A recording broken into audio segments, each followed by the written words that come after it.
Okay, I'm gonna start the class now. So welcome to our WA1 Online Revision for Sec 3 A Math. My name is Clarence and I'm the A Math and E Math tutor here at Overmug with about 5 years of teaching experience. So I started in 2019 and I've been teaching ever since then. So I have a distinction rate of 60 to 70% every batch, and 80% of my students have a minimum of 3 grade improvement after joining my class. And for 2024, I have a few Sec 3 students who scored, actually, they scored the highest in the cohort for A Math for the entire year. So like WA1 to WA3 followed by end of year exams. Average out, they have the highest in the entire cohort in their school. Okay. And I teach mainly at Kovan and Tampines. So when I share the schedule at the end of the WA1 session, you will see what day and what time are my lessons.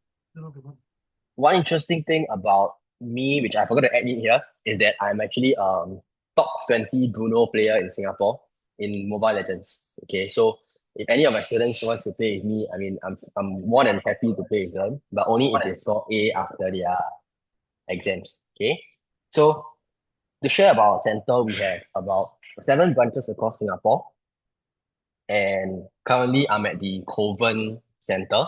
We have also Telegram channels and Instagram, TikTok, YouTube channels, so and so on. So you can look out for informations and videos on our various platforms.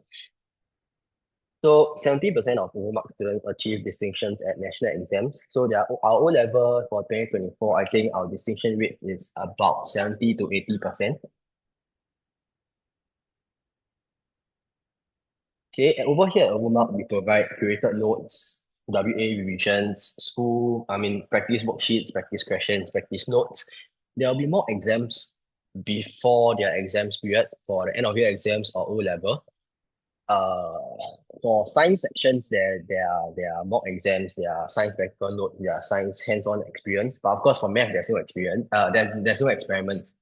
Okay, but what I do offer to my students all the time is consultations. And I'm more than happy to welcome students to ask me any questions before class, after class, or any time of the day, and I'll try my best to answer them via WhatsApp or Telegram. Okay, so with that, let's get the class started. Like I said, the materials are in the drive, which is in the link shared in the chat. So if you have any problems accessing the materials, do let me know. Okay, so the topic that we are going to be covering this session is on quadratic equations and discriminant, which is what most schools are tested on for WA1. Okay, I think maybe some schools have the exception of testing certs as well. But other than that, I think most schools will be tested on quadratic equations and discriminant. So first thing, when we talk about quadratic equations, what we focus more in A math as compared to E math is we only focus on completing the square, right? So completing the square is something that you also learn in E math, but most of the time in E math, the coefficient of x squared is always 1.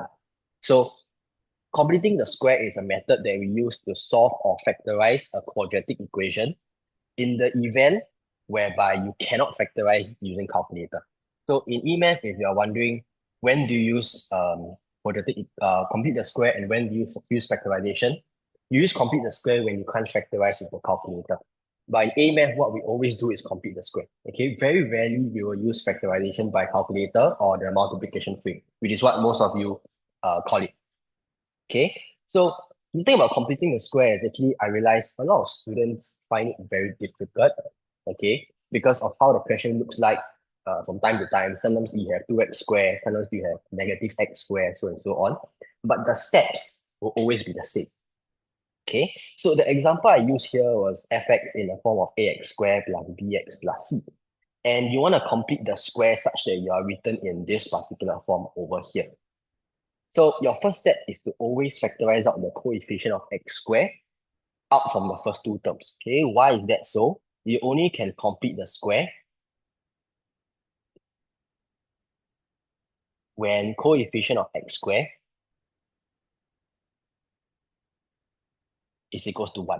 Okay, you only can do that when it's equals to 1. So if the equation, or rather the question, doesn't have a coefficient of x squared that's equals to 1, what we need to do here is factorize. Okay, and you shouldn't be dividing. Okay, because whenever you divide an equation by whichever number it is, you are changing the value of the equation. And that is one thing that you should never do when it comes to math.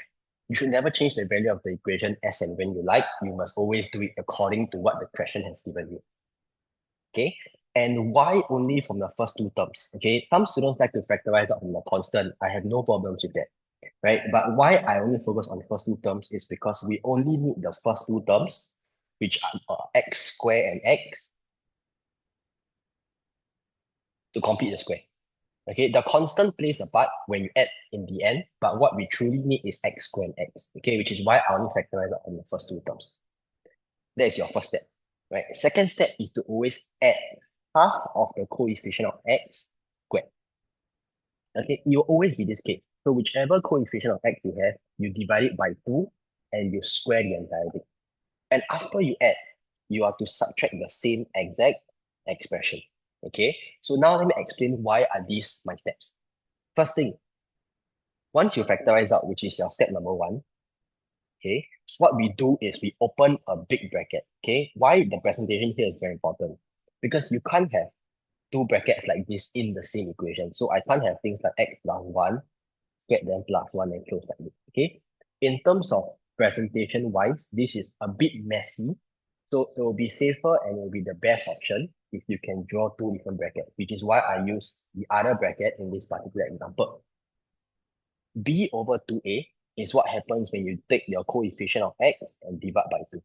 So I square the entire thing, and why is that so? So now let me draw your attention. Okay, I'm talking about these three terms right here. So when you have these three terms over here, what you are writing is in the form of a squared plus 2ab plus b squared. That is the intention whenever you add the square of half the coefficient of x. So if you go and think about it, if a is x and if b is b over 2a, 2ab will just be equals to 2 times x times b over 2a, which in this case would give me b over a, and that's exactly what we have in the middle, b over a x. And once you write it in the form of a squared plus 2ab plus b squared, this is actually something that you have already learned in Sec 2 math, right? Your special identities. And how do I factorize this? You can factorize it in the form of a plus b squared. And that's what completing the square is about, right? You want to write it in a form such that you have a perfect square. So you want a bracket and a square. And that's what we call complete the square. So that is why we add the half of coefficient of x squared. And now for the second portion, why we subtract is because when you have addition and subtraction of the same value, think of it this way. If today I give you $2 and when you go home, your siblings stole the $2 away from you, in actual fact, your wallet or rather the amount of money you have been changed, right?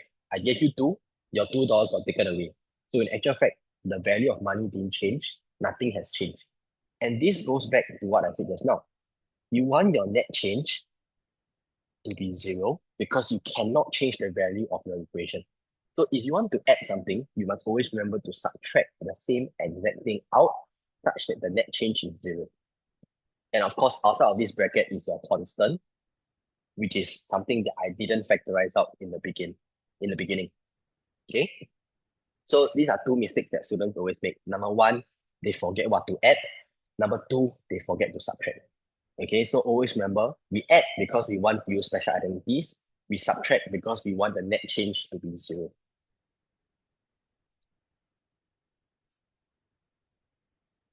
Okay, the notes are in the Drive link, which I have sent inside the group chat. So let me send it again. Okay, the notes can be accessed in this link that I just sent. Okay. So moving on, this is my second step, right? After you subtract with the same exact term. So when you move on to the third step, like I said, because we have already factorized, or rather we have already write it in the form of a squared plus 2ab plus b squared, using special identities, we are able to factorize into this, right? And of course, you have to expand the big bracket because we introduced a big bracket just now. So these three terms can be written as this. So reminder, it is in the form of a squared plus 2ab plus b squared. So I can factorize into a plus b squared. So this is my factorization in completing the square. Afterwards, you have to expand the brackets if possible. So in this case, I apply a square to this entire fraction.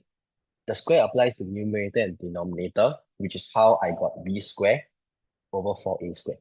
And of course, the plus c is outside. Last step is to expand the big bracket, which is over here. So if I were to expand this big bracket over here, a will multiply to the first bracket, a will also multiply to this particular fraction over here, which is why I got this particular expression. Okay? And of course, when you are dealing with the actual question itself, you won't have so many letters. The only unknown you have is x. The rest will just be numbers. So if you ever need to simplify, you can just use the calculator to simplify. Okay? This portion over here is step 4. You will just use the calculator. So from here, this is how you complete the square in the end. Okay, and for those students who know that they are very careless in their work, right? Especially for math, right? A lot of students are very careless. Be it their calculation is wrong, their copying or working is wrong. How do you check your answer? So, assuming let's say I had an equation in the beginning in a form of x squared plus 2x plus 2, for example. And let's say you complete the square and this is what you got. Okay, how do you check your answer in the exam? Very simple. When you went from the question to your answer, all we did was write it in another form, which means the value remains the same as well. So if you have the extra time in the exam to check your work, all we need to do is sub x equals to a number. So let's say you sub x equals to 1. You sub x equals to 1 into the question, what you will have is 5. You will sub x into your answer again, and you must also see 5. If the numbers match, that means your answer is correct because the values remain the same. All I did was rewrite into another form. So that is how you can check your work in the exam if you have 30 seconds to spare, right? The calculator only requires 30 seconds of your time. So I think if you are known to be a very careless person, it's good if you can check your work, okay? So once you are done completing the square, what are you able to tell straight away? So this applies to both A math and E math. You are able to tell what's the coordinates of your turning point straight away. Okay, so why is that so? First thing first, when we talk about maximum point means I want a set face, right? I think that's something that all of you know already. If you want a set face, you have to be negative. You associate set with negative. So therefore, the coefficient of x squared must be negative. And this is how you can get a maximum point. This is my first condition, right? Afterwards, how do you find maximum value? This is my equation, assuming that this is what I get after I complete the square. So let me write out the entire thing. Let's say this is what I have, whereby h and k are constants. If I were to rewrite my entire equation, this is how it will look like. Okay, I didn't change anything. I just rewrote the equation into a more comfortable position. So when we look at this, you want to subtract a number from k. So if you want the highest possible value of this entire thing, k is a constant. It will never change, right? So that means what you want to subtract away from this constant is the smallest value. And the smallest value of a perfect square will always be 0, okay? Because a perfect square can never be negative. So the smallest value will just be 0. So you will make sure that the bracket is equal to 0, and from here, x is equal to h. That's the concept behind this. We want the bracket to be 0, right? But like I said in the exam, what I always tell my students is, you don't need to explain why, just need to know how to do it, right? If you understand, that's a bonus. By the end of the day, what the examiner is looking out for is whether you know how to apply it or not, okay? So the concept here is that a square can never be negative, and therefore smallest value is 0. The same concept applies when you're looking for a minimum point. You want the bracket to be 0, but the only difference is that my coefficient of x squared is positive, because when you're positive, you are happy. So when you have a happy face, you have a minimum point. So the only thing you need to remember when it comes to completing the square is you want the bracket to always be 0. Once the bracket is equal to 0, your value for y can be found very easily. Because if the bracket is 0, y would just be 0 square plus b. And 0 square is just 0. So I'll just get b. So whatever number you have outside, will always be your y coordinate. Okay? So from here, this is what you can do if you have complete the square, and you can tell me what's your turning point straight away. Okay, of course, whether it's a maximum or minimum depends on the coefficient of x squared. Okay, moving on, we look at our first question. Okay, before I move on, if all of you are okay, can you give me a thumbs up as a reaction? Okay, I don't need to show your face, you can just give me a thumbs up so that I know I can move on. Okay, great. I see a few thumbs up. That's good. Okay. At any point, if you have any questions, feel free to type into the chat. Don't need to be shy. I'll try my best to answer your questions during the session. Okay, we look at the first example over here. So in A math, I want you to be comfortable with working with equations whereby the coefficient of x squared is not 1. Okay, because A math is a bit more advanced, you need to be familiar with that. So your first step after you are given your fx, okay, your first step is to always factorize out the coefficient of x squared, which is 2 in this case, and what you'll be left with is x squared minus 3x minus 5. Your second step is to add half of the coefficient of x. So the coefficient of x in this case is negative 3. Negative 3 over 2 square, you must subtract the same exact thing. Okay, so when you subtract the same exact thing, that means the net value is 0. You're not changing the value of the equation. Your third step is to use special identities to factorize. And always remember, the first 3 terms allows me to factorize into the form of a plus b. So in this case, a is x. Oh yes, it's plus 5, thank you. So in this case, a is x and b is negative 3 over 2. So x minus 3 over 2 squared. And in the second half, we can expand the entire thing using calculator, of course, and this will give me negative 9 over 4, followed by plus 5. Your last step is to just expand the entire bracket and evaluate using calculator. So expand the 2 will be going to the bracket, and the 2 will be going to negative 9 over 4. So 2 times negative 9 over 4 plus 5. Key that in the calculator and you will get plus half. So this is me completing the square. And if you notice just now, I changed my minus 5 to plus 5 because I copied the question wrongly, right? That's a perfect example of a careless mistake. And in the exam, if this happened to you, check your answer by substituting x equals to a certain value. Okay, simplest will always be x equals to 1. So you can do that in the exam to make sure that your answer is correct. So now you can say hence determine the coordinates of its turning points and state if it's a maximum or minimum. So according to the question, my coefficient of x squared is positive. When you are positive, you are happy, you have a minimum point. So straight away, you will know that it is a minimum. And now what are the coordinates? You will let the bracket to be equals to 0. So if the bracket is 0, means x must be 3 over 2. And if the bracket is 0, that means y will just be 0 plus half to give me half. Okay, so that's it for a question like this, which you might potentially see in WA1. Okay, moving on to the second question. Okay, if you find it, if you don't have enough time to copy the working, don't worry. The full solutions and the recording will be uploaded on our website or into a drive that you will have access to, so you don't need to worry about not copying the working. Okay, moving on to second question. So now you want to explain whether this particular equation, why it can never be greater than negative 2. So same thing, we are going to make use of complete the square because that's exactly what we are taught, right? So in this case, your first step is to always factorize out the coefficient of x squared, which is negative 2. And this is what I'll get. And afterwards, you will then add half of the coefficient of x squared and subtract the same exact thing. Okay, which then will repeat the same steps. You have x minus 1 squared minus 1 minus 4. Open up the bracket, and this is what I'll get when I complete the square.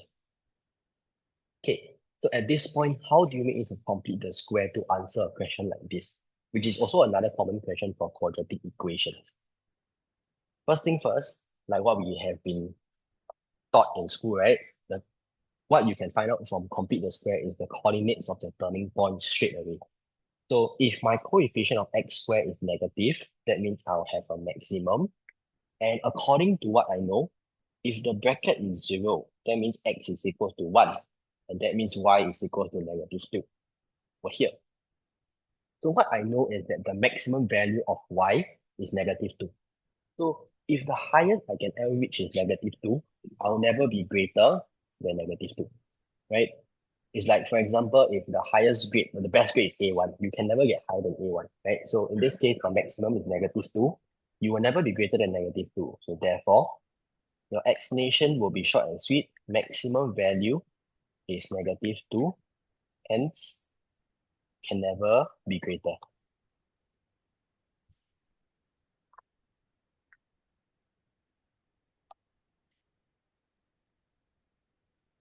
Okay. Okay, afterward, we will have another kind of question that you might potentially face in your exams, right? Which is real world context, which is very common. So we look at this particular question over here. Okay, so this is taken from a prelim paper, which means it's actually something that schools can actually test you on. We have a bridge with a curved cable hanging between two pillars and it's modeled by a quadratic function. Okay, so this is when we know it's a quadratic equation. X is my horizontal distance and Y is my height. So it's the same as your X and Y axis, right? Your vertical supporting wires are spread out in 10 equal intervals of 0.5 meters. And at the lowest point, the cable is 2.5 meters above the bridge. So that means at my lowest point, which is my minimum, y is equal to 2.5 because I'm above. That means that's my height. So y represents height, therefore the y value is 2.5. And I'm in the middle over here. So if you look at the diagram, you realize there are a total of 5 intervals. Therefore, my horizontal distance will just be 2.5. And hence, my coordinates will just be 2.5, 2.5. Whereby x is my horizontal distance and y is my height. So they are both 2.5. Now, how do you form a quadratic equation in this particular form? So now we need to find what A, what B, what C. And if you recall, what are you able to find out from complete the square straight away? I give you all 30 seconds. If you want to, you can type the answer into the chat. And then I will start to go through after that 30 seconds. Okay, so if you know the answer, you know, type into the chat. What are you able to find out from a complete the square equation?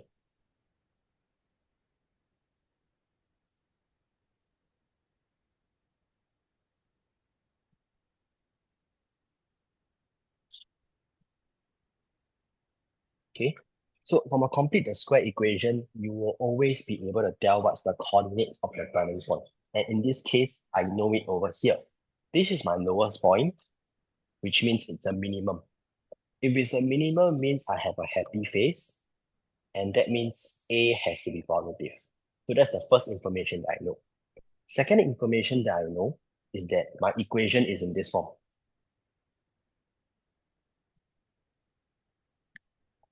And for me to find what's the coordinates of the turning point, the concept will always be the same. You want the bracket to be 0. So when x is equal to 2.5, the bracket is equal to 0. So that means 5 plus b is equal to 0. And therefore, b is equal to -2.5. So that's the first unknown solved. And if you know x, means you can also find y, because you want the bracket to be 0. That means my equation will look like this. Y equals to a times 0 squared plus c. 0 plus c just gives me c. And since I know what is my maximum y value, which is 2.5, c will just be equals to 2.5. So that's two unknowns solved already, just because you understand what does a complete the square gives you. Last one is to find the value of a. If you notice when you look at this diagram, you know what is the initial height. You know that this is 15 at the starting point. And at the starting point, you haven't moved yet. That means your horizontal distance is equal to 0. So in other words, when x is equal to 0, y is equal to 15. This is given by the questions diagram.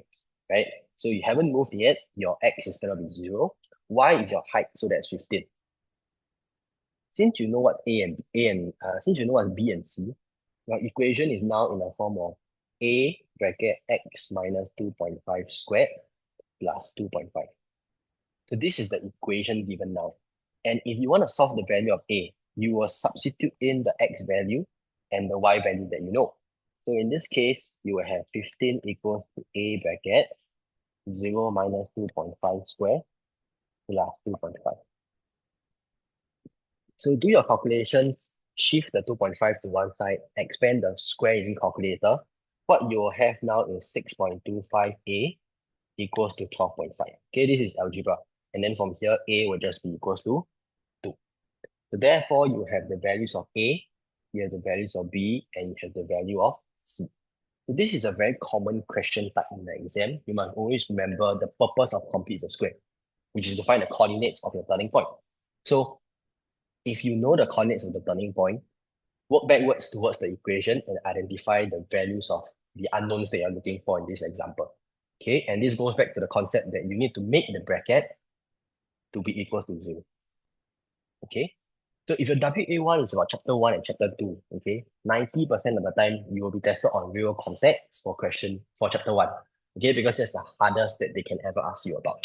Okay, so make sure you understand the true meaning of your complete the square and how you can find the coordinates of your turning point from there. Okay, moving on to the last question on quadratic functions. So it's another real context question, right? Which is very common, but this time around there is no diagram. So there's no diagram for you to refer to. You need to read the question very carefully, and from there, look out for what information is given to you. So first one is you know that the height of Jerry above the water is given by h, and this is the equation, whereby t is the time in seconds after he leaves the diving board, which means after he jumps, right?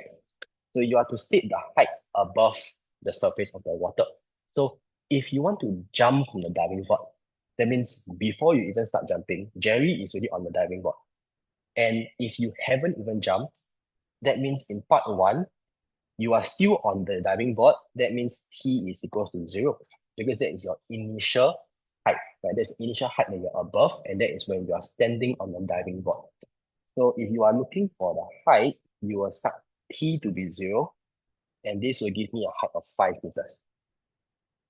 Okay, so even without the diagram, if you read the question properly, you will be able to identify all these values. So moving on to part 2, whereby we are to complete the square. So h is given to be negative 4.9t squared plus 8t plus 5. And always remember, you cannot complete the square if the coefficient of x squared is not 1, right? So in this case, you have to first factorize out negative 4.9. And what you will have now is t squared minus 80 over 49t. Close the bracket, plus 5. Okay, to find this particular fraction over here, all we need to do is to take 8 divided by negative 4.9. You will get the answer. So from here, you can start completing the square. You will get t squared minus 80 over 49t plus negative 40 over 49 square. Subtract the same exact thing. Close the bracket and plus 5. Okay, so same thing. We are dividing the coefficient of x by 2. So in this case, my coefficient of x is negative 80 over 49. So you divide by 2 using calculator, you will get negative 40 over 9. 40 over 49, sorry. Then this will just give me t minus 40 over 49 square. Evaluate the second portion using calculator, and that will give me minus 1600 over 2401 plus 5. Expand the entire big bracket.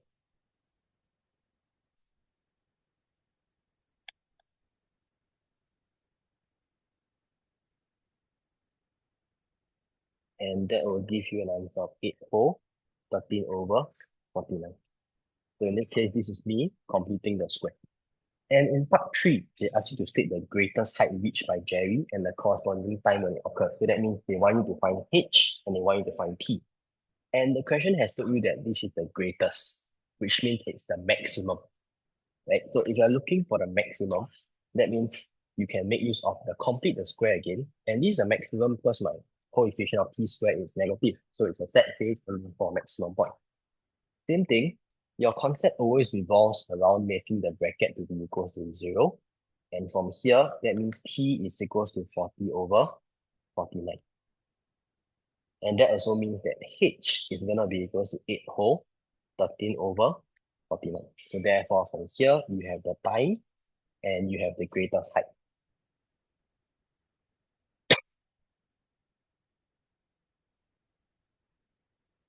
Okay, last point. Using your answer obtained in part 2, that means the complete the square portion, you have to complete the duration which Jerry stays in the air. So how we can understand this question or how we can break down this question is that if you are staying in the air, that means your height is not equals to, your h is not equals to 5, right? Because at h equals to 5, no, sorry, h is the height above the surface of the water.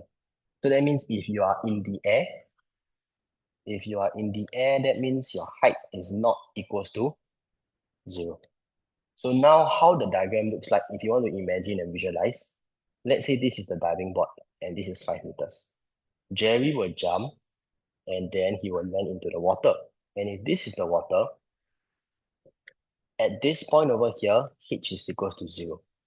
So now the question is, how long did he take to reach h equals to 0? That is when you are not in the air anymore. So if you are given your equation in part 2, which is negative 4.9 t minus 40 over 49 square plus 8 whole 30 over 49. You want to find how long it takes for you to reach h equals to 0. So therefore, this entire thing must be equals to 0 so that you know at which time you will hit the water. So in this case, once you have this equal to 0, you will solve for the bracket. So t minus 49 squared, you will shift the 8 whole 13 over 49 over, you will divide by negative 4.9, and this will give you 1.68680. Okay, then afterwards, you want to solve for t, which is inside this square, right? So of course, if you want to solve for t, you must square root both sides. And when you square root both sides, you must always remember that a square root always has a plus and a minus. Okay, a lot of students miss out on this, and then from there, you only have one solution. Mathematically is wrong because whenever you square a number, there's always a plus and a minus. From here, you will solve for the value of t, which will give you 2.12 seconds or negative 0.482 seconds. Right? It's a quadratic equation, so it's normal for you to have two answers for t. But the question is, in this particular example, t represents your time. And if t represents your time cannot be negative, so that is when you must reject. Okay, which is the thing about real context question, right? You must always apply your answers back into the question and ask yourself, does it make sense, right? So in this case, your final answer, t would just be 2.12 seconds. So if I take 2.12 seconds to hit the water, that means I was in the air for 2.12 seconds. And that's exactly what the question is looking for.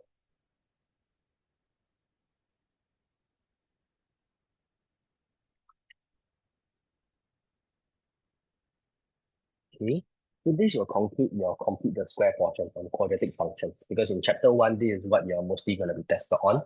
So before I move on to the second portion on discriminant, if everybody is okay with this, can I have a thumbs up as your reaction?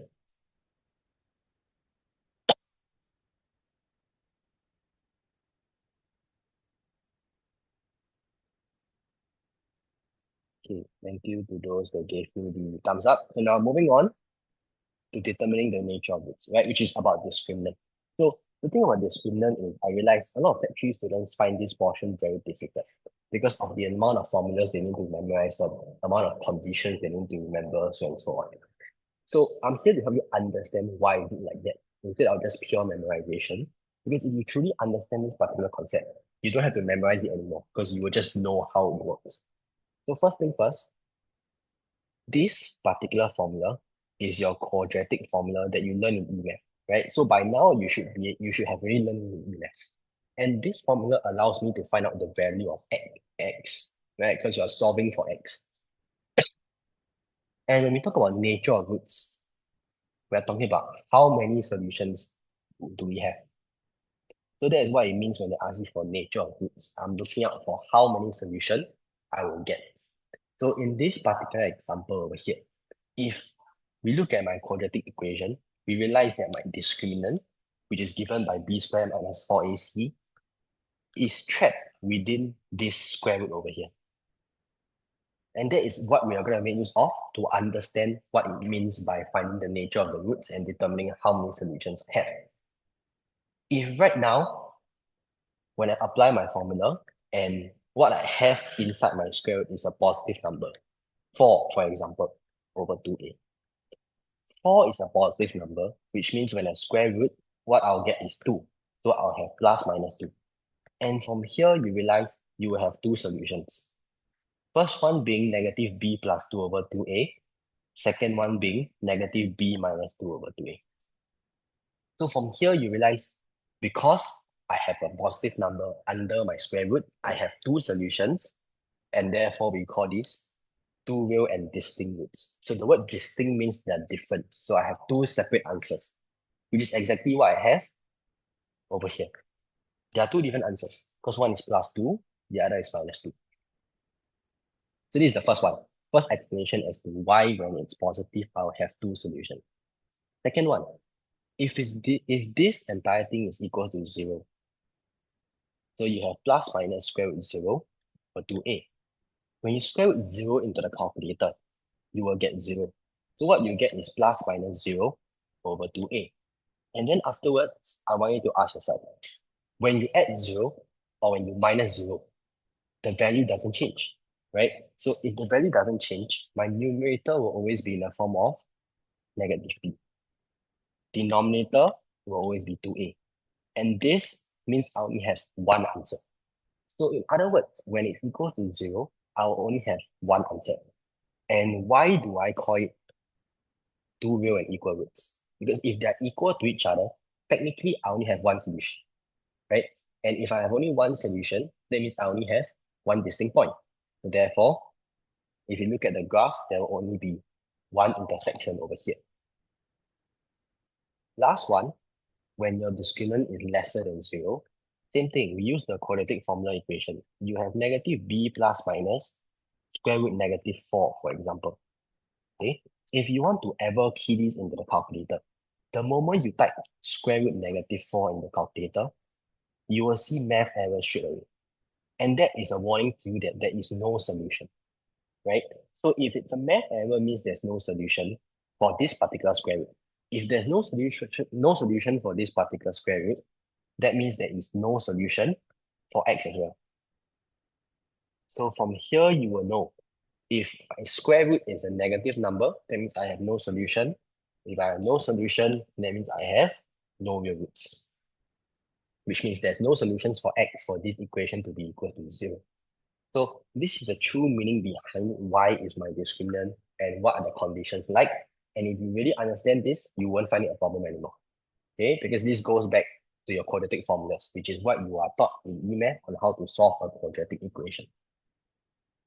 But of course, in A-math, it's not going to be that simple. It's not going to be just, oh, how many roots do I have in this equation? Show me that I have no roots and so on. What you can see or what you can expect in your exam is that you are to determine the number of intersection points between a line and a curve. Right? This is the most common. It will always be line and a curve. If not, you can't have a quadratic equation, right? Number of intersection points will also mean the number of solutions. So this goes back to my discriminant, right? Which allows me to find out how many solutions I can get. So in this case, same thing, we will use the discriminant to find out for me how many points I will intersect. But before you can do that, you have one extra step that you must do. You must always equate, or rather, you must always solve curve, you must always solve the equation of curve and line simultaneously. Okay, and this goes back to my simultaneous equation, which some schools will be testing you on because they teach it together with equation in chapter 2. But some schools don't, which is why I left this topic out. When it comes to simultaneous equation, what you always do is substitution. And what is the final goal of this substitution? Is such that you have everything in terms of x. So maybe in the form of ax squared plus bx plus c equals to 0. Right? You want your equations to be in terms of x. You want one side to be 0. That is when you're able to use your discriminant, which is your b squared minus 4ac. So in the first step, when it comes to a line and a curve, you must always equate the line and the curve, and then solve them simultaneously, make one side 0, and then start finding your discriminant. So same thing, the concept remain the same. More than 0 is 2 distinct points, equal to 0 is 1. But another way they can trace 1 point is they use the word tangent. The line is the tangent to the curve. In the future, when you learn in E-math graph, you will realize that a tangent means you touch the curve at only 1 point. So how it will look like is, let's say this is my curve. My line will only touch the curve at literally 1 point, like this. Okay, so if I touch at 1 point, that means I only have one solution. My discriminant has to be equals to 0. Same thing, if it's lesser than 0, the calculator gives you a math error. There's no intersection point. So therefore, in this case, the two lines will never touch. Oops, the two lines will never touch. Okay, but I have a special case over here, which is how the question is phrased, which is something that you must always take note of when you're doing your work. So if the question says that the line intersects the curve, okay, this statement here sounds very vague, right? Because they intersect. But intersect at how many points? I don't know. So if I intersect and they didn't state down how many points, that means it can either be 1 or it can be 2. And if there is 1, that means I'm equals to 0. If there is 2, that means I'm more than 0. You combine these together, it will just be more than or equals to 0.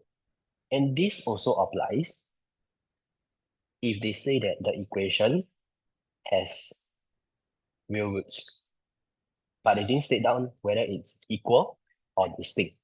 So the same concept applies here. It can be more than or equals to 0. Okay?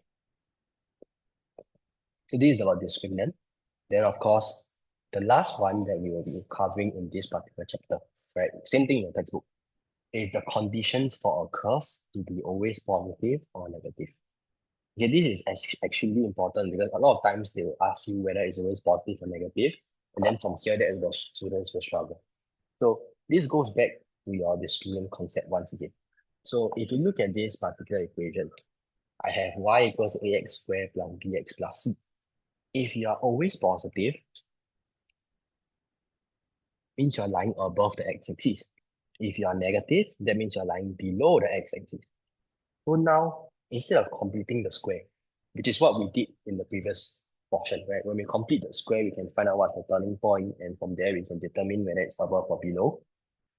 Now, to make use of the discriminant, okay, you must always remember, when discriminant is lesser than 0, there is no intersection points.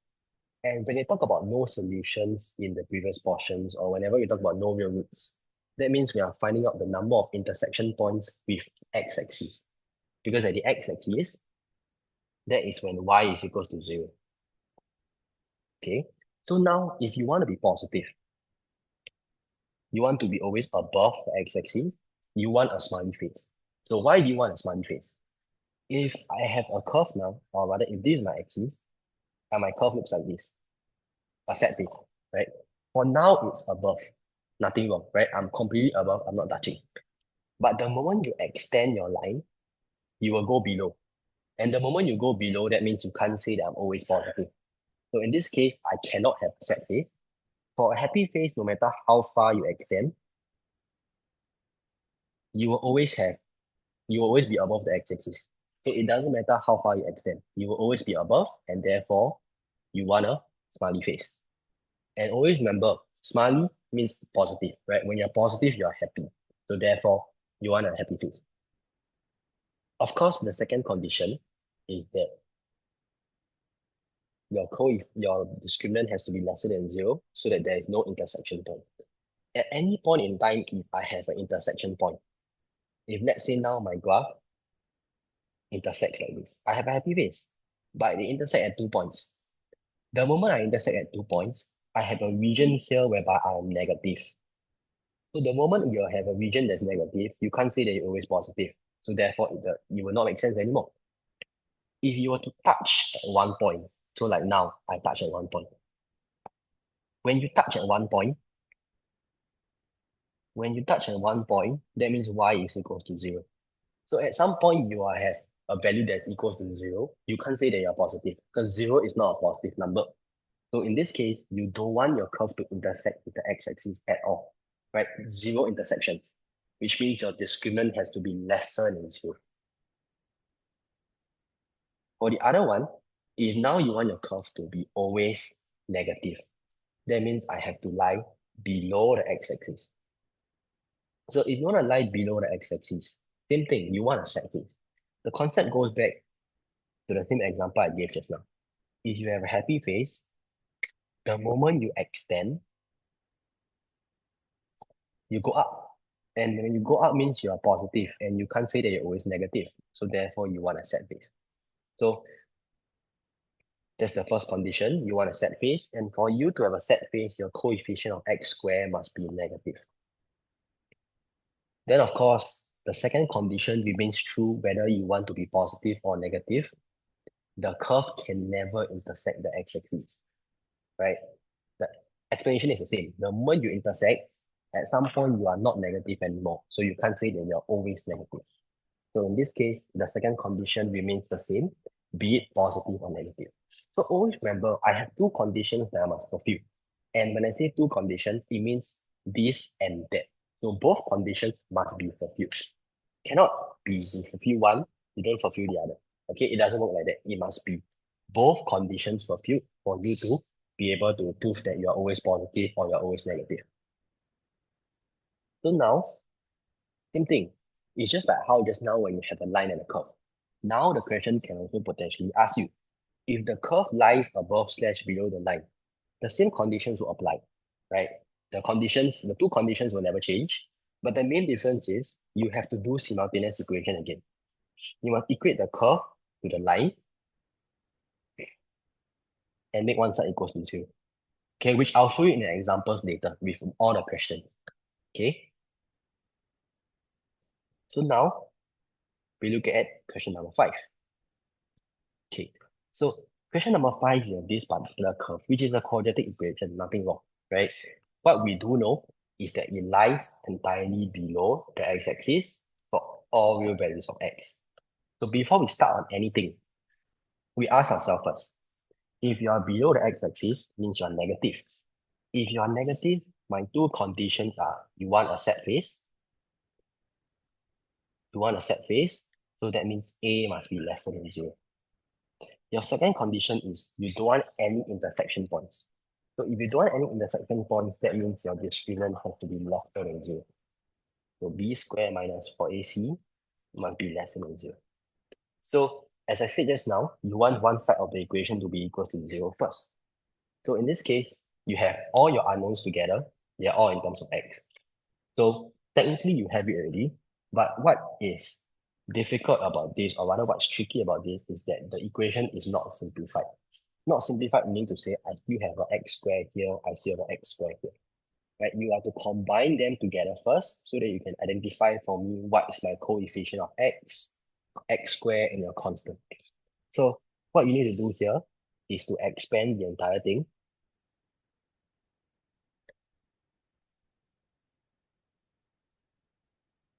And then from here, right, when you realize there's an x squared, there's an x squared, how do you combine them together? Okay, so what I want to think of is factorizing. So under the, from these two terms that are underlined in green, factorize out the x squared. Factorize out the x squared, I'll be left with m plus 2. So therefore, this gives me m plus 2 x squared. So a lot of students struggle with this portion because they don't know how to combine. Because I have unknown in X, I have unknown in M. So what I want you to always remember is that you just need to factorize. Then for the rest, for X for constant, we'll do the same thing. Minus 12X plus 2M minus 2.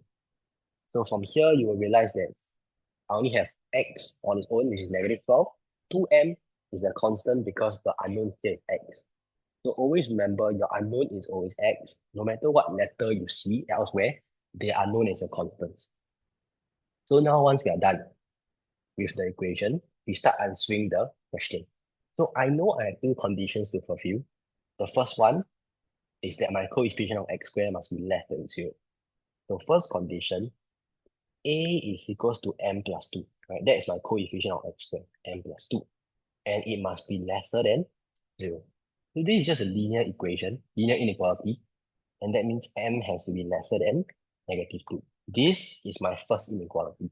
You must always remember, I have two conditions to fulfill, which means I have two inequalities to solve.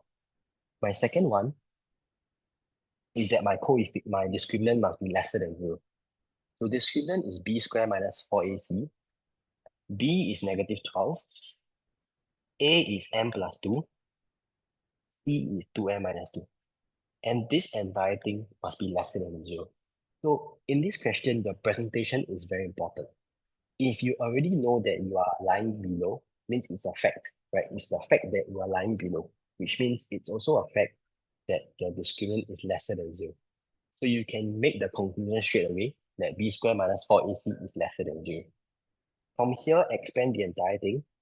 You will get 144 minus 4 times 2m squared plus 2m minus 4. Expand the entire thing and you will get negative 8m squared minus 8m plus 160 lesser than 0. Okay, at this point, this is what we call a quadratic inequality, right? So a quadratic inequality is what you also need to know how to solve, and I'm showing you now in the example questions, because you will realize that no matter what values I have, no matter what question I have, as long as it's a quadratic inequality, my steps will always be the same. Your first step is to always factorize. But before I factorize, when I look at this equation, you have negative 8, and 160. You realize they all have a common factor. So if I all have a common factor, that means I can divide throughout by a particular number, right? And this time around, I can divide because on the left, if you divide, on the right, you also divide. You will realize that I'm not changing the value of the equation. As long as you are being fair, you can do your division. So what I'm going to do here is I'm going to divide by negative 8. So if on the left, you divide by negative 8, on the right, you must also divide by negative 8. This will give me m squared plus m minus 20. And we go back to our concept from inequality in Sec 2. When you divide by a negative number or when you multiply by a negative number, the sign changes. Okay, so it went from lesser than 0 to more than 0. So you must be careful on this portion over here. Then from here, you can begin your steps really. So what's my first step? So my first step is to always factorize. Okay, you can never run away from this. You always have to factorize. So factorize this, and you will get m plus 5, m minus 4, more than 0. Then what's my next step? My next step is to always sketch. Okay, and I always tell my students this. If you don't sketch a graph, if I don't see a graph on your working, 80% of the chance, 80% chances is you are wrong with it, right? Because the sketch allows you to give your answer, to find your answer straight away. So what kind of sketch am I talking about? I'm going to be sketching this equation over here. So my coefficient of m squared is positive, and therefore I will draw happy face. And once you draw a happy face, you realize, how come in this case I got two intersect? I thought my discriminant is less than 0. You must always remember the graph that you are sketching is not the equation that you are planning to solve. You are sketching the graph of the discriminant. So it's two different things. Just because in the first equation there's no intersection doesn't mean that this graph that you're drawing has no intersection. Okay, it's two different equations. So don't be confused on this portion. you need to state down what are your roots, right? So when you sketch, you know the shape by looking at the coefficient of x squared. You identify the roots when you factorize. So the roots is we want the brackets to be 0. So that means -5 and 4. Your last step is to always shade. So how do I know where to shade? You look at the inequality sign over here. So if my inequality sign tells me that I am more than 0, you sketch above the x-axis. If it's lesser than 0, you sketch below the x-axis. So in this case, you will sketch here and here because I'm more than 0, right? And once you sketch, once you shade, you will know your answer straight away. So this is on the left of -5. That means x must be lesser than -5. This is on the right of 4. That means x must be more than 4. So that is my two inequalities that I can find from here. And one tip that I have for all of you is that the number of times you shade determines the number of inequalities I have. In this case, I'm shading twice. So you see two inequalities. If you are shading once, like for example over here, you will only have one inequality. So there shouldn't be a time whereby you shade twice like this example over here and you only have one inequality. Okay, something must be wrong at that point. So you must go back and check. So this is for my second condition. So remember, for this condition, or rather for the curve to really lie below, both conditions must be met. So I have to solve this and this. Okay, sorry, not X, it should be M. So you must find a value of M, or you must find an inequality for M that satisfies both of these equations. So when we look at the equation, the first one is that M must be lesser than -2, which means M has to be a negative number to begin with. So if M has to be a negative number, I cannot be possibly more than 4, right? Because if I'm more than 4 means I'm positive and it doesn't make sense. So this is out. I'm only left with M lesser than -2 or M lesser than -5. So if you can think about this on the number line, okay, not that you need to draw a number line in the exam, right? But it's to help you visualize a bit better. So if let's say this is how I would like, M lesser than -5 means I'm in this direction. M lesser than -2 means I'm like that.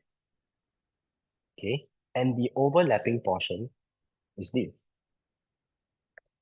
So if this is my overlapping portion, the way I can describe this, that M is lesser than -5. That's what the number line tells me, right? But if you don't want to draw a number line in the exam, like I said, it's not necessary, right? You can ask yourself a few questions. Number one, if I am lesser than -2, an example will be -3. And if I'm -3, it doesn't mean that I'm lesser than -5, because -3 is greater than -5. So it does make sense. If you want to consider M lesser than -5, an example will be -6. And if I'm -6, I'm definitely lesser than -2. So from here, you can draw the conclusion that the moment I'm smaller than -5, I'll be smaller than -2. But the other way around might not work. So therefore, from here, you can conclude that this is the inequality that you need. And if the question is looking for the largest integer value of M, that means M has to be equals to -6. That's it. Okay. So in this question, what we covered is your conditions for negative. But at the same time, I hope what you can take away is how you can solve quadratic inequalities. Okay, because this portion over here, you can never escape from this in this particular chapter. You are bound to face this one day, and you need to realize that the steps will always be the same. And we have 3 steps here: factorize, sketch, and shade. Okay, you follow these 3 steps, it's very rare for you to get the question wrong, unless you have some careless mistake in between. But if not, you should be a full mark every single time you do that, if you follow these 3 steps. Okay, next. In the next question, we are to find the range of values of k for which this line intersects this curve at 2 distinct points. So same thing. Whenever it's a find the range question, that means it's a fact that they intersect at 2 points. So I know that my discriminant has to be more than 0 straight away, because the question has already told me that I intersect at 2 points. But now it's about a line and a curve. And remember my tip just now was that you must always solve it simultaneously first. So do some sort of substitution. My line is 2x minus y equals to 5. My curve is xy equals to kx minus 2. You want to express your equation in the form of x and only x. So that means you must find a way to replace the y. So you can conclude that y is equal to 2x minus 5. So if y is equal to 2x minus 5, I can substitute this in, and instead of writing y, you can write 2x minus 5. So this is just substitution, right? Which is something that you are all very familiar with already. So nothing to worry about. And from here, just expand the entire equation. Make one side equals to 0. And from here, once again, you must do your grouping, right? Which means x and x, combine the two together. Always remember to just factorize out x and you'll be left with minus 5 minus k. X plus 2 equals to 0. So from here, you'll realize that a is equals to 2, b is equals to negative 5 minus k, c is equals to 2. And since you already know that I have two distinct points, that means my b squared minus 4ac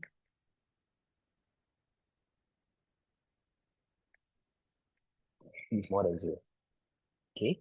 So now another point that is good for you to understand from here is how do you expand negative a minus b?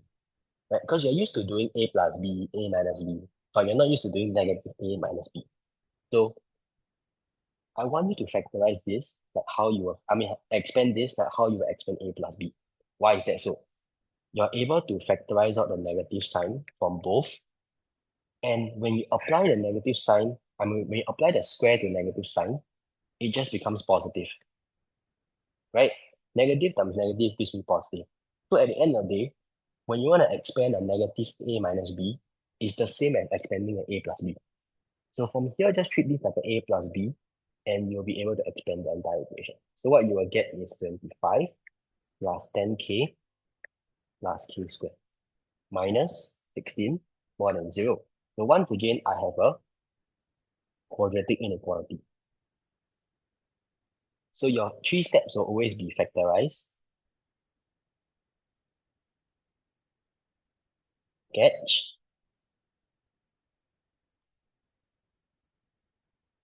and shade. So same thing. More than 0, I shade above. In this case, I will have two inequalities because I shade twice.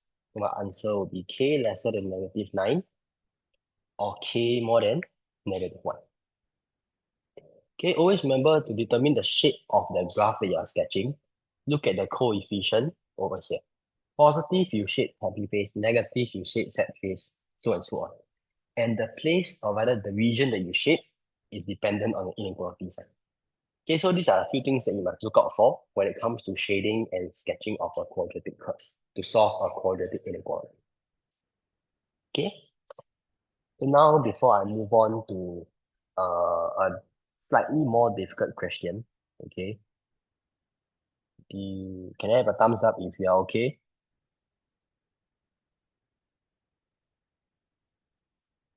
If anybody got a question, you can ask in the chat.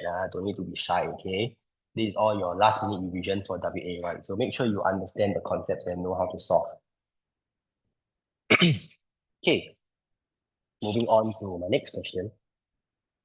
Okay, so I might not have time to finish all the questions, but don't worry, the solutions are all prepared already, which will be uploaded into the drive, which I believe you will have access to the link. So now we look at this question over here. You are told that the curve lies below another curve. So you want to solve for the values of x. So in this question, a lot of students get stuck because they think they must make use of discriminant. But if all your values are known, if you know your coefficient of x squared, if you know your coefficient of x, if you know your constant, then you can't use discriminant anymore because your discriminant will just give you a number. So mathematically, it doesn't make sense because there's nothing for you to solve. You are solving for x. So what you can understand from this question is, if the first curve is below the second curve, that means when you write it as inequality, the first curve has to be lesser than the second curve, right? Because you are below. If you are below means you're smaller. So on the inequality, it looks like this. And of course, same thing, you will make one side equal to 0.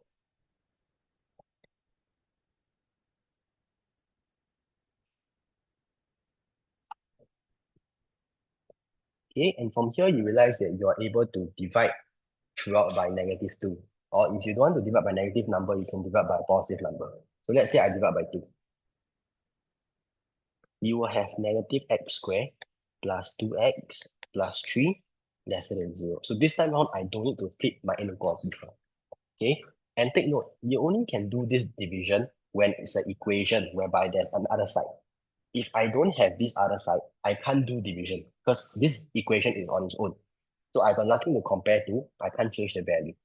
But if I got something to compare to, you can do all this division, multiplication, as long as it makes you comfortable to solve, right? So from here, if you want to factorize this equation, you will get x minus 3, x plus 1, lesser than 0. Remember, first step is factorize. Second step is to shape. Is to sketch. And in this case, my shape will no longer be a happy face because my coefficient of x squared is negative. So I'm sad. I'm going to draw a sad face. Oops. I'm going to draw a sad face. Right? So when I draw a sad face, same thing. I label down my coordinates that I know. And this time round, you are going to be shading below the x-axis, right? Because you are lesser than 0. So you will shade below over here. And from here, you are able to draw the conclusion that x is lesser than -1 or x is greater than 3. So this is a question that a lot of students will get tricked by. Yeah, because they will always have the idea that, oh, I must use discriminant, I must find my b squared minus 4 is so and so on. But if the question is looking for x, you must always remember that discriminant never ever gives you x. So you have to solve it like a quadratic inequality, which only requires 3 steps. Okay, factorize, sketch, and shape. Okay, I hope this portion over here helps you in your exam because I realized a lot of students over the years, they find it very difficult to solve quadratic inequalities. Okay, because every time it changes. Sometimes my answer is 1 inequality, sometimes my answer is 2 inequalities, and so on. But as long as you follow the 3 steps, you are good to go. Okay, next. So now, given that the line is a tangent to the curve, show that C cannot be positive. So for this particular question over here, you have a line over here that is a tangent to a curve over here. So whenever you have a line and a curve, the first step is to always use simultaneous equation. And if, just nice in this question, they are both equals to y. So if they are both equals to y, you can safely conclude that 5x plus c is equals to 2x squared plus bx. So from here, you will then be able to make one side equals to 0 and start finding my discriminant. So you will have 2x squared plus bx minus 5x minus c equals to 0. And same thing, I have an x, I have an x. Factorize all the x, and you will realize b minus 5x minus c equals to 0. Okay, then afterwards, the question said that I'm a tangent. Okay, so always remember when it's a tangent, there will only be one intersection point. So if there's only one intersection point, that means my discriminant has to be equals to 0, and that is something that you know straight away. So b squared minus 4ac will just be equals to 0. Okay, so at this point, you realize the question is not about finding the range, it's not about solving anything. It's to show that C cannot be negative, it cannot be positive, right? So in this case, if you want to show, right, I don't need to solve. If I don't need to solve, 80% of the chances you don't need to expand anything. So don't expand the equation first. We look at this particular portion first. Minus 4 times 2 times negative c gives me plus 8c equals to 0. Okay, so if you want this entire portion here to be equals to 0, ask yourself now, if this is equals to 0, I look at this portion over here. Okay, and if you recall what I said just now when it comes to perfect square, right? A perfect square, anything with a square on top can never be negative. So that means this portion here can never be negative. Okay, which means it will either be 0 or positive. That is what I can conclude about in this bracket. So if the first portion here can never be negative, that means the second portion here can never be positive, right? Because if you want to make one side, or rather you want to shift the 8c over, what you will realize is that you will get 8 minus 5 square to be equal to negative 8c. Okay, and since this cannot be negative, that means this cannot be negative, right? Which means you can make the conclusion that negative 8c will be more than or equals to 0. Divide both sides by negative, the sign changes, right? Because you are dividing by a negative number. Divide by negative 8 on both sides. So when you divide both sides by negative 8, the sign switches, and what you can conclude now is that c is lesser than or equals to 0. So if c is lesser than or equals to 0 means I can never be positive because I'm either 0 or I'm negative. Therefore, c cannot be positive. That's it. Okay. If you were to expand, I mean, I'm not saying that you can't expand. You can expand in the exam because chances are that's what most students will do. They will expand.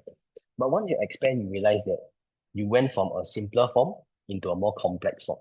And for a question like this, when there are two unknowns and you are to show something or you are to prove a point, it's always better if you have it in simpler forms. Because once the equation is in a very simple form, you can think of different concepts that you are taught. And in this case, because I have a perfect square, I know that it will never be negative. So from here, I can apply a lot of other concepts. But if you were to expand out, let's say I expand this, I'll just get b squared minus 10b plus 25 plus 8c. And this point over here is not something that you can prove anymore because it's a bit more complex. Okay, so okay, I have a question from a student about question 7. So let me go back to question 7 for a bit. Okay. So a student asked me, how do I represent this set on the number line? Okay, I realized I forget to talk about this portion over here. So on the number line, first thing first, we label down where is negative 1. Then we just state down 0, 1, 2, 3, 4, rather than negative 2. So to illustrate x lesser than negative 1, because it's not equal to negative 1, you will not have the line on the bottom. You don't need to shape the circle. It will just be hollow. Move towards the left. X greater than 3, same thing, hollow, move towards the right. So the number line is like a ruler, right? Which is something that I always tell my students. On the ruler, the smaller number is always on the left, the bigger number is always on the right. So whenever you are smaller, you move towards the left. Whenever you are bigger, you move towards the right. Okay?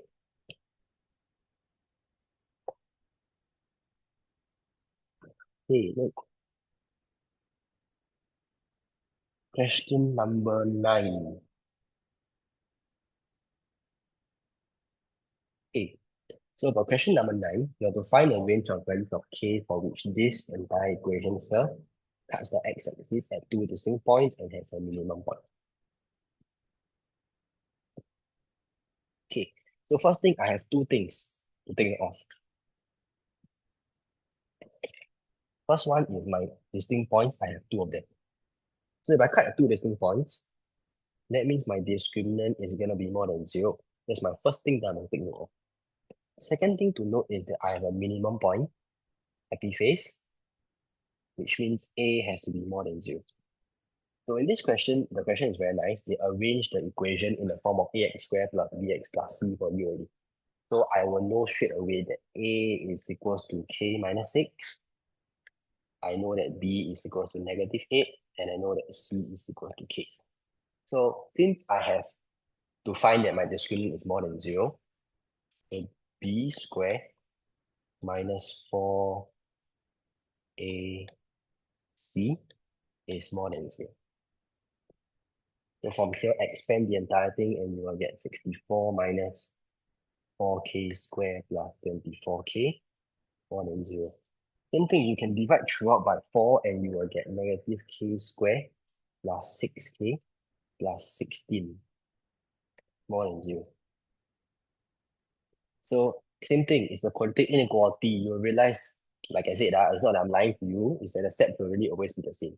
You factorize this and you will get k minus 8 and k plus 2. No, minus, yeah, plus 2, right? More than 0.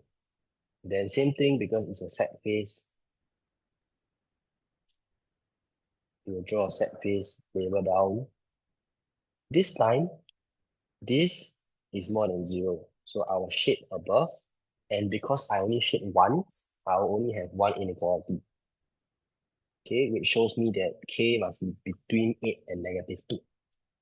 Okay, one thing that I want to share about on top of this is about your presentation. So over here, you realize, how come I put the negative in front? Okay, how I factorize is I use calculator. Nothing wrong, right? I believe everybody here also use calculator to factorize. But it's the way you present. Because when you use calculator to factorize, they will automatically factorize out negative sign and any form of constant that you see. So what the calculator will do is actually they'll give you this. But if you write this in an exam, it doesn't make sense because k times k gives me positive k squared, but I have negative k squared. So the moment it doesn't tally, okay, you are not going to get marks. So to be safe, or rather to ensure that you get the full marks, always put down the negative in front.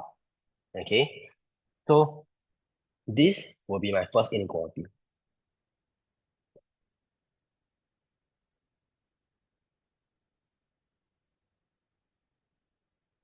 Okay, so we talk about the shading portion. Okay, I realize maybe some of you are not very confident with the shading portion, so let's talk about it. So first thing first, when you want to do any form of shading, okay, after you sketch your graph, you will look at the inequality sign. So this inequality sign tells me that I am more than 0. If I'm more than 0 means I'm positive, I have to be above my horizontal axis. So this is my horizontal axis. Okay, I must be above this orange line. So if I have to be above this orange line, and this is my curve, the only region that I can shade whereby I'm above the positive line and within the curve is this portion over here. If now I were to switch it around and I say that I want to be lesser than 0, that means I must be below the orange line, but also between the curve. So in this case, it will be here and here, right? So we will use the inequality sign to determine where do I shade, whether it's on top or whether it's below. And from there, if you are, rather after you practice more, you realize that it will either be the one in red or the one in orange, because it has to be between the curve and the x and the horizontal axis. So what's most important is you use the inequality sign to decide where to shade. Okay, that's what a lot of students are confused about as well, because they find it very hard to remember where to shade. But you don't need to remember. You need to look at the question and realize whether you are above 0 or smaller than 0. Okay, that's more important. So that's my first condition. K must be between negative 2 and 8. Second condition is that I already know I have a minimum point. So A must be more than 0. And if you recall, A is K minus 6. So K minus 6 must be more than 0, which means K must be more than 6.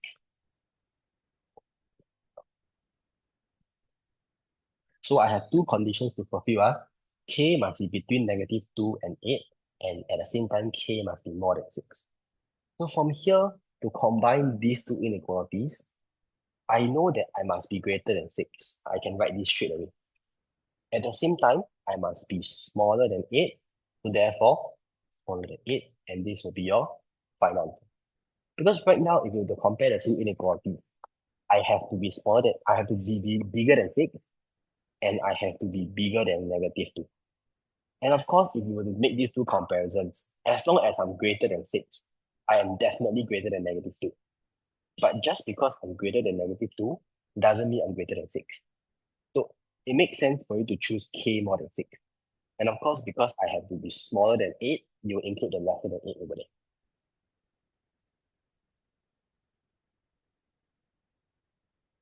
Okay, next.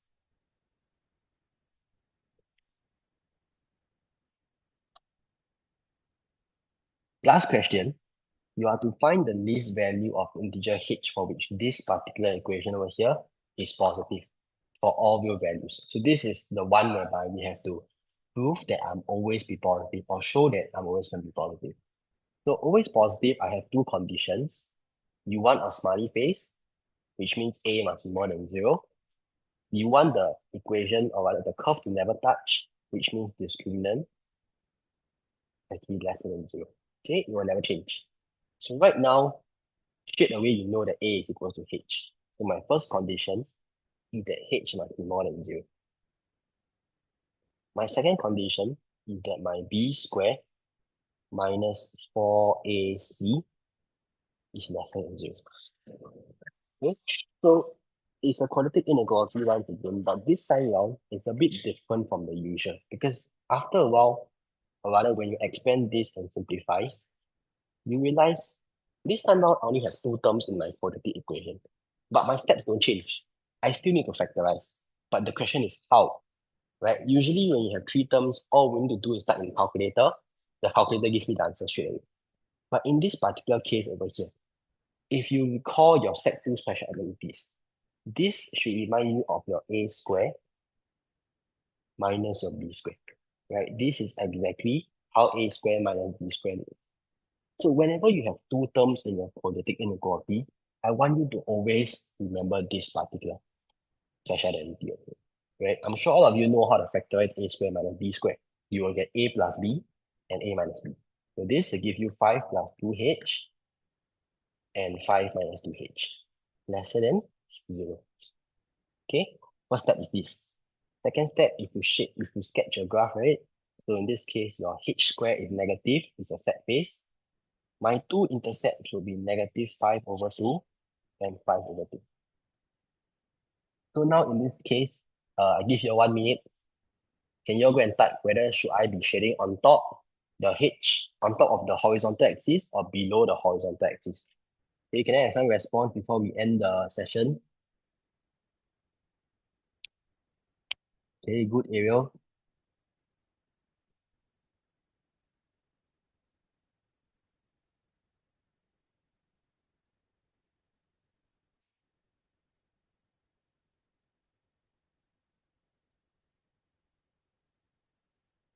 Okay, good. So now my inequality tells me that I must be lesser than 0. So therefore, I must be below the horizontal axis and I'll be shading here and here. So therefore, h is lesser than negative 5 over 2 or h is more than 5 over 2. But you must always remember that I have two conditions to fulfill. My first one tells me that h must be positive. So if h must be positive, I can never be lesser than negative 5 over 2. So this is out. And when you compare between h more than 0 and h more than this, if you are more than 0, it doesn't mean that you are more than 5 over 2. But if you are more than 5 over 2, you are definitely more than 0. So in this case, h is more than 5 over 2. And the smallest integer that you are looking for, okay, will just be 3. Right? That's the least value, least integer value. Because 5 over 2 is the same as 2.5. So the smallest integer value that is greater than 2.5 is just 3. And this will be your final answer. Okay? So this will conclude all the questions that I want to go through with you all.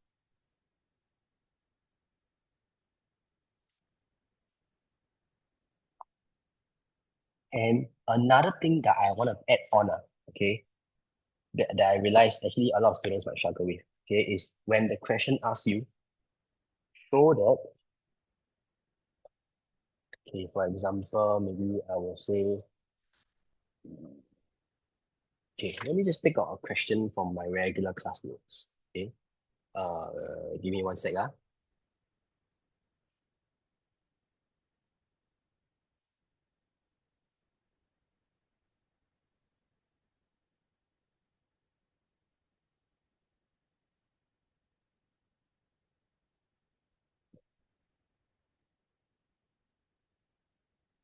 Okay. So for this particular question over here, okay. So we look at this particular question over here. Okay, it's not in the materials given, it's just an additional question that I want to talk about. So when we look at part two, the question now is a show question whereby you must show that the line intersects the curve at two distinct points. So when a question is like that, it's phrased in a way of show that it intersects at 2 points. You must always remember, it is not confirmed that my discriminant is more than zero. A lot of students will come and straight away give me, oh, two distinct points, b squared minus 4ac is more than zero. But we don't know for sure whether it's more than zero or not. The examiner don't know as well. That's why they ask you to show, right? So you can't tell me, you can't conclude that it's more than zero straight away without proving anything. Okay, it's like you can't tell me that you're smart unless you show me an A1 for a WA1, right? I won't believe you if I don't see it. So it's the same concept here. You cannot tell me straight away that it's more than zero. So the proper presentation for this, okay, is that number one, okay, we settle all the x first. Okay, you equate your curve to be your line. You will get this.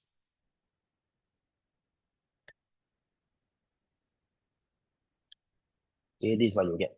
Okay, so this is my equation, right? And when you want to show something, you cannot tell me that my discriminant is more than zero. But what you can tell me is you will find out for me what is my discriminant. So you will notice this is the first time my working starts with discriminant equals to. Usually is discriminant less than zero, discriminant more than zero, discriminant equals to zero. But now I don't know what is my value for discriminant, right? So that is when you tell me, or rather you find out for me what is my discriminant first. And from here, you will prove to me whether it's actually more than zero, less than zero, or equals to zero. Okay. And one tip that I have for you, other than just the presentation portion, is that if it's a proving question, a perfect square is your best friend. Do not expand the entire equation. Okay? Because the moment you have a perfect square, we can go back to the concept that a perfect square can never be negative. So you will know that 4 minus k square will always be more than or equals to 0. If my 4 minus k square is always more than or equals to 0, you add a 12 on both sides, you will realize that your discriminant is always more than or equals to 12. If I'm more than or equals to 12, that means my discriminant is more than 0, and therefore 2 real distinct. And I have successfully proven that I have 2 real and distinct roots, right? So I started off by finding out what's my discriminant, and I slowly prove from there. And always remember, a perfect square is your best friend. So do not expand when it comes to a question like this. Okay? So your explanation don't have to be perfect. At the end of the day, if you can just give me a rough idea of this, okay, you will get the mark already. Okay, you can prove to me this is a bonus. And of course, the last line is always tell me that the discriminant is more than zero. Okay, so in this case, the moment, I repeat, the moment you start off with this is a straight zero. Okay, so if it's a show question, always remember to never start with an inequality sign. Always find out for me what's my discriminant first. Okay, so this concludes our session today. I hope it's been helpful for you. Those that are questions, you can feel free to stay back and ask me some questions in the chat. I'll try my best to answer. Okay, I'll close the meeting at 9:10. Okay, if not, it will be good if you can leave a review on our website. The top review will receive a set of curated notes worth $40. Okay, so this is the review section. And at the same time, if you are interested in the schedule and you enjoy my lesson today, okay, my classes are on Thursday, 7:30 to 9:30. This is at Kovan. If not, it will be Wednesday, 5 to 7. This is at Tampines. Okay, these are my two lessons for Sec 3A Math.